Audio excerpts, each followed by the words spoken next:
पाठीमागचं जे दृश्य आहे ते दिल्लीमधलं आहे. आता हे सोशल मीडियावरती मोठ्या प्रमाणामध्ये व्हायरल होते.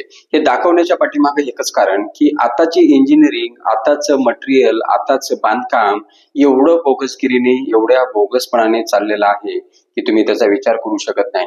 पहिल्या काळामध्ये 100-150 वर्षापूर्वी 150 वर्षापूर्वी ज्या बिल्डिंगी बांधल्या जायच्या, जे काही घरं बांधले जायचे ते कमीत कमी 100 वर्ष टिकायचे. आज सर्व गोष्टी ऍडव्हान्स टेक्नॉलॉजी असताना 35-40-50 वर्ष, काही काही तर 5 वर्ष, 8 वर्ष, 2 वर्ष, काही काही तर 6 महिन्यामध्ये पडतायत. म्हणजे एवढी बोगसगिरी चालू आहे. पाठीमागची ही बिल्डिंग दिल्लीमधली आहे. पत्त्यासारखी कोसळते 5 मजली बिल्डिंग. आता याच्या पाठीमागचं कारण काय असू शकतं?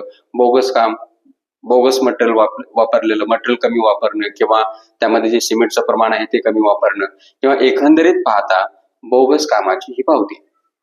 तर अशा गोष्टी आपल्या कुठेही निदर्शनास आल्या, स्वतःचं घर असो किंवा इतर कुठेही सरकारी काम असो, नक्की त्यावरती आवाज उठवला पाहिजे. कारण आता इथे जीवितहानी झाली नाही सुदैवाने, पण एखाद्या ठिकाणी मोठ्या प्रमाणावरती जीवितहानी होऊ शकते.